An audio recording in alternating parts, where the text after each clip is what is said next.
سلام الله عليكم أخيرتي يا صاحب بدا هوذا نقلا سعودو ميل كست او اتشوكتان وقت هذين وعنا ذا سودو هذا ايان إذن لا يهي ما انت مقالة تشيكشيغا وحكا دعاي كولا يعني آد حساسية دي سؤولة ضد بدنا أيسن كبرارك سنين ويعني ضد كوبان وكليا أي ogaayeen malahayga haddii aan ku horeeyo ama aan bal dib wax yar u noqdo waxaa jiray in dhowaalaba dadaallo uu waday ra'iisul wasaaraha Itoobiya Abiy Ahmed Cali dadaalkaasi waxa uu la soo bilowday xilligii isagu uu noqday ra'iisul wasaaraha Itoobiya waxaana uu qorshuhu ahaa يعني وذا حاجود قرن أما وذا هذا أما يعني شروينا قرن إن لا سمايو شرويناهن ما أهمد مركل فيريو كترجمي دناها بلشوين ككردوان إدالك إثيوبيا كدقن وحصاب الله ديسان في اليو لبدا كن يسقال طبنكي يعني وحلقي bilowga uu ahaa hogaanka Abiy Ahmed 2018 bishii Abriil baa filaya inay ahayd wixii uu noqday hogaanka Itoobiya laakiin isla xilliga ayuu la soo bilowday oo qorshuhu uu soo bilowday isbedel in la sameeyo waxa la sameeyay guddi 11 xubnooda yani qorshayaashii la dejiyay waxa kamid ahaa in shirweyne qaran in la sameeyo in la sameeyo guddiga xalinta khilaafaadka xuduudaha guddiga kooxo kala duwan oo la sameeyay oo guddiyo loogu magac daray ayaa waxa qayb ka ahaa guddiga qabanqaabada shirweynaha qaran ama shirweynaha wada tashiga qaran ee Itoobiya guddigaasi hal qof baa Soomaalida ugu jiray 12 meelahaas uu ahaa guddiga kale oo xalinta khilaafaadka xuduudaha oo malahayga afartameeya aha iyadana Soomaalida hal xabaa ugu jiray wuxuu soo daalaa dhaco wuxuu kolba dhinac soo maro wuxuu kolba soo kacaa kufo hadda la isla soo gaadhay hadda ayaa la isla soo gaadhay yani cadaadisyo fara badan iyo culaysyo badan oo ku yimid hogaanka Abiy waxa uu kalifay in la yiraahdo wada hadalkii qaran hala qabto deegaamo kala duwan baa marka loo kala baxbaxay deegaamadii kala duwana sida ay dooni baa han noqotay ma ayna guuleysanin in ay shirweynaha wada tashiga qaran waxa lagu sheegay yani ay qabtaan Tigreeg waa diiday عفري واديدي بنشانقول واديدي أحمارو وركيد بدا أورمكة دران وحصوها ري ملاهيجة لبدي لا إسلها ويقول لي تان وهريريدا هي صومالي دا أوكي وحدد كلا وصو دحتوري مركا قبشة دي شركاس كل بعضيها هربو سومري ما أنت أياها الدبا odayaashii iyo dadkii la qorsheeyay oo ilaa lagu sheegay yani qorshuhu inuu yahay 1000 qof oo lagala baxaya 100 qof ayaa la isugu yeeray yani Soomaalida waxa uga qayb galaysaa la yiri deegaanka Soomaalida yaanan dhihin Soomaalida 70 qof 70 odayaal iyo waxyaabo isku jira culimada sidoo kale boqol baa uga qayb galaysaa la yiri ama maxaan ku yiraahdaa ayto diimaha kala duwan ee Itoobiya yani waa sida xaqiiqdu tahay okay shirkan maanta waxa ka horeeyay sida xogta aan ku hayo shir la isugu yeeray oday culimaa u diin wax lagu sheegay culimaa u diinka waxa la yiri boqol culimaa u diinaha la doonaya oo Soomaali ah okay waxaa la keenay 75 baadari ayaa lagu daray oo la yiri sidaan aad 100 culimo ah ku tihiin يعني toddobaatan iyo shan wadaado muslina ah iyo 25 wadaado kiristaana ah waxay ka qayb galayaan baa la yidhi boqolkaasi iyagoo oo matalaya diimaha kala duwan ee deegaanka soomaalida shirka wada tashiga qaran odayaashii ayaa marka iyagana maanta isu yimid odayaashii markii yacni ama dadkii adigu meesha yimid wixii soomaalida ahaa markay meesha yimaadeen waxaa la yidhi waxaa laydinka doonayaa 100 qof 100kaas qof 30 ka mida waxay noqonaysaa Etoobiyaanka kale idinkuna waxaad noqonaysaan 70 culimadii maxaa la yidhi 25 iyo 75 boqol kuwana waxaa la yidhi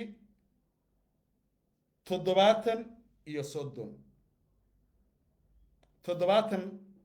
odayaashii reer baadiyayaasha ahaa ee Soomaalida ah oo waxa laga hadlayaba aan garanaynin intooda badan iyo 70 amxaaro iyo oromo ah waxaan jeedaa 30 amxaaro iyo oromo ah hadday ka tagi weydo in yani markay buuqaan la yiraahdo haye 5 baa la idinka jaray oo 75 idinku noqda 25 kuwa okay Soomaalida deegaanka Soomaalida tirada يعني ugu muhiimsan ee uga qayb galaysa waxa la yiri waa 100 wadeegaanka Soomaalida halka marka xaalku marayo odayaasha way isku dhaxyaaceen waxaan aad iyo aad uga mahad celinayaa talaabada geesinimada leh ee ay qaateen oo aan waliba ka dalbanayo kuna dhaarinayo inay ku adkaystaan odayaashii culimadii kolkii hore culimadii waa ka goos qabsadeen odayaasha la yiri laga hormariyo odayaasha waxa jira waa dareemi kartaan ayaga waxa la yiri shirinkay la fac yihiin baa la yiri lagama ba fiilaynin waxa yaani ka soo baxay okay odayaashii markii ay arkeen war kuwani maxay ahaayeen xamaaradan maxay ahaayeen qaar baa waxay wataan buun qaar baa maxaan ku idhaahdaa ay tumadu xureystay yahay qaar baan weligoodba meel maxaan ku idhaahdaa malaahiga mariya lagu xidho ama lagu qabaysta aan arag war dadkani maxay ahaayeen waxa la yiri dadkan waa yaani qoomiyadaha kale Itoobiya matalayaan qoomiyadaha kale ma deegaankeena la leeyihiin iyagu miyayna qoomiyada ka soo jeedin odayaashii waa dhiiradeen waa la isku afgaran waay laba arrimood ayaa marka odayaashu ay ka biyadiideen waa mid shirweynaha qaran waxa lagu sheegay oo 7,000 oo qof la yiri erga way ka qayb galaysaa ayaa Soomaalida waxa la yiri yaani 100 wadaado Kristaan iyo Islaama iyo 100 odayaal dhaqameed ahmaaro oromo iyo Soomaali isugu jira taasi waxay ka dhigan tahay deegaanka Soomaalida oo deegaan Itoobiya ay wada leedahay waxa uga qayb galaya qoomiyada isku dhaf ah oo Itoobiyaanimada yaani ka turjumaya halka markay marayso odayaashii waa gilgisheen inta aanan odayaasha hadalkooda idiin soo gudbinin yaani say ku timid ama maxaa sababay in la yiraahdo wadaadda gaal iyo islaama iyo odayaal gaal iyo islaama ayaa deegaanka Soomaalida wada matalaya waa fikrad iyo aragti deegaanka Soomaalida madaxdiisa ka timid way ma aha mid yaani Itoobiyada kale ka imaatay ma aha mid ahmaara ka timid ama ka imaanaysa oromo ka imaanaysa waa aragti iyo fikir maamulka deegaanka Soomaalidu xambaarsan yahay يعني هذا الكميشي صار لوجو تجال لقى leexdo أحمرada iyo oromada maamulka deegaanka Soomaalida oo yaani caada ay u tahay xaqiraada ummadiisa iyo ku xadgudubka xuquuqdooda asaasiga ah ayaa mar walba waxa uu ku daba wadaa qoomiyada kale ayaga oo mar walba muujiya in Itoobiyaanimadu ay asal tahay ee Soomaalinimadu ayna asal ahayn mar walba in ay etoobiyaannimadu tahay waxa asalka ah waxa yacni in laga dambeeyo ee lama taabtaanka ah ay etoobiyaannimadu tahay kama jiraan deegaamada kale lacalla haddiiba ay dhacdo maba aysan dhicin meesha la yimaadee qof soomaaliya bal in uu matalo deegaan kale oo etoobiya iska daaya xataa habeen kuma hoyan karo hoteel lagama kireeyo yaa ugu wacan ma aha shacabka waa madaxda deegaamada oromada iyo canfar baan isugu dhownahay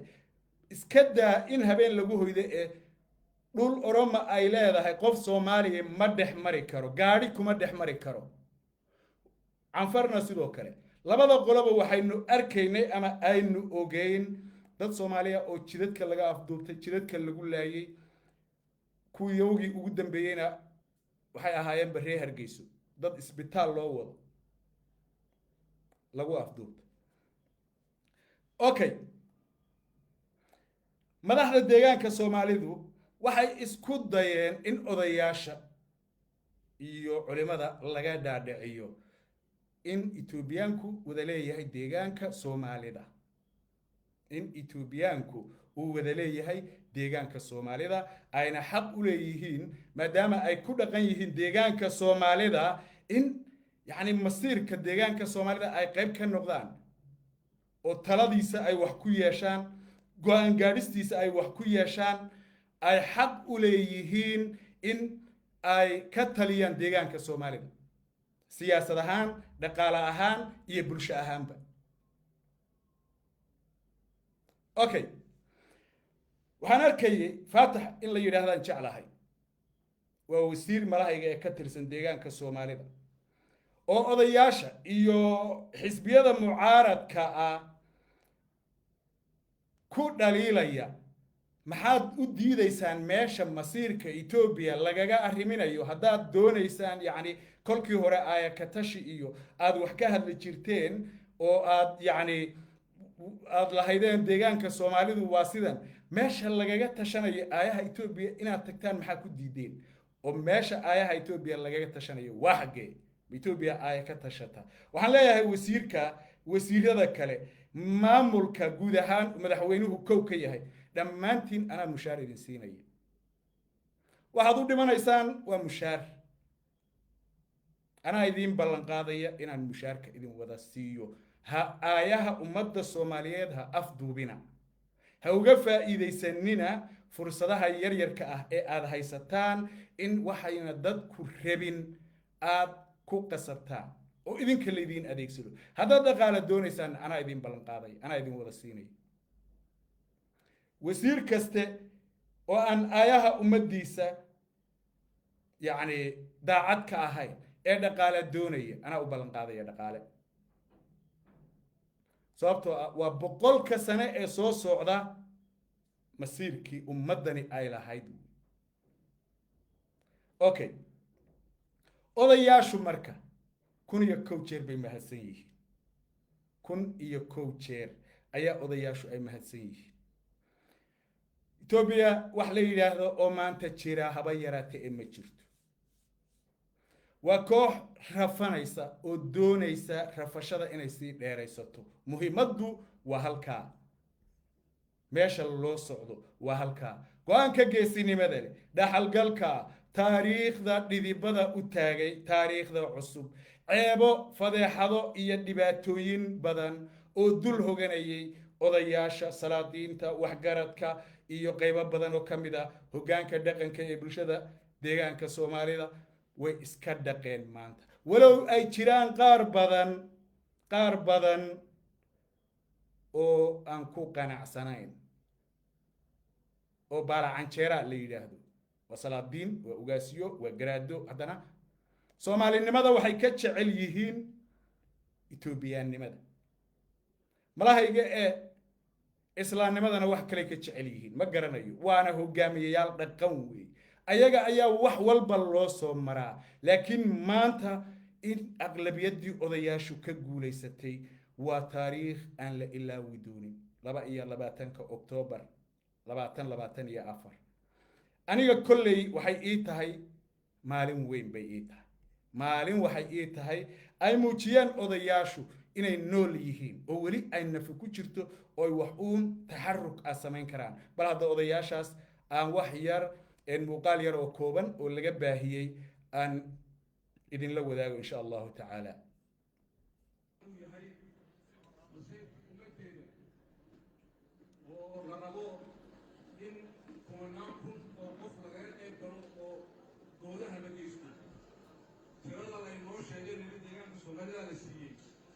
waan suluugnay waan diidnay ilaa inta laga saxayo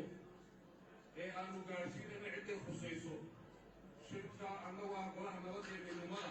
xukaashii miida ah shirkan waan qaadacnay halkaasaana ku soo jiray intaa uu garanaysa waxayna tahay wasiirka ummaddan cidda iskale waa annaga waa nabadda golaha meesha wey aad iyo aad bay u mahadsan yihiin odayaashaasi 1,000 jeer ayaan uga mahad celinayaa mowqifka ay qaateen waxaan leeyahay shilimaan baa laydiin ballan qaadi doonaa wax badan ayaa laysku dayi doonaa maamulku wuu idinkala dhex geli doonaa magacyuu idin kala bixin doonaa wax aydan geyin ayaa la idinla imaan doonaa qofka bani aadanka ah 2 goor ma dhinto hal mar buu dhintaa qofka bani aadamka ah noloshiisa inta uu nool yahay waxa uu mudanayo iyo meesha uu marayo asaga oo uurka hooyadii ku jira ayaa ilaahay u qoray qofna waxaan loo qorin lagama yaabana inuu la kulmo hadday irsaaq tahay hadday abeesi iyo balaayo lagu imtixaamaya tahay wax allaale iyo wixii alla idiin qoray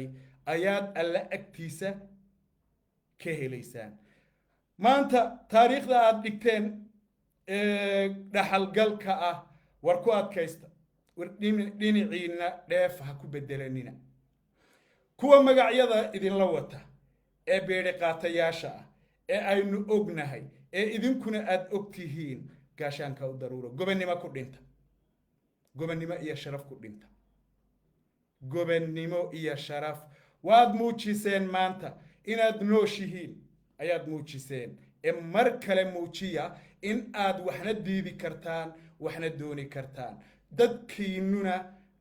talada iyo hoggaankii ay idiin dhiibteen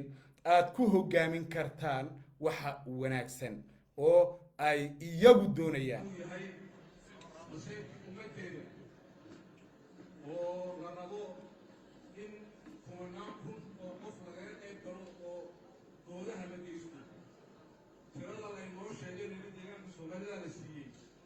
waan suluugnay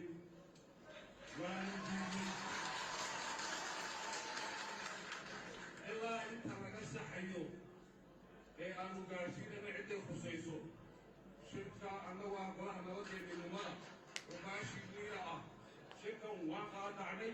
halkaasaana ku soo jiray intaa uu garanaysa waxayna tahay wasiirka ummaddan cidda iskale aad iyo aad bay u mahadsan yihiin odayaashaasi iyo waxgaradkaasi insha allahu tacaala intanaan kusoo koobaya barnaamijkan mid kale oo ujeeddada shirkan danta laga leeyahay iyo meesha loo socdo aan kaga hadlayana insha allahu tacaala kan ayaan ku xejin doonaa yacni shirkan halka uu daaran yahay ama ujeeddada iyo danta laga leeyahay insha allahu tacaala goordhow ayaan idinla wadaagi doonaa waana idinka mahad celinayaa la socodkiina odayaashana ha la dhiirigeliyo oo yacni go-aanka ay muujiyeen ha lagu taageero tan iyo isarag maqal dambe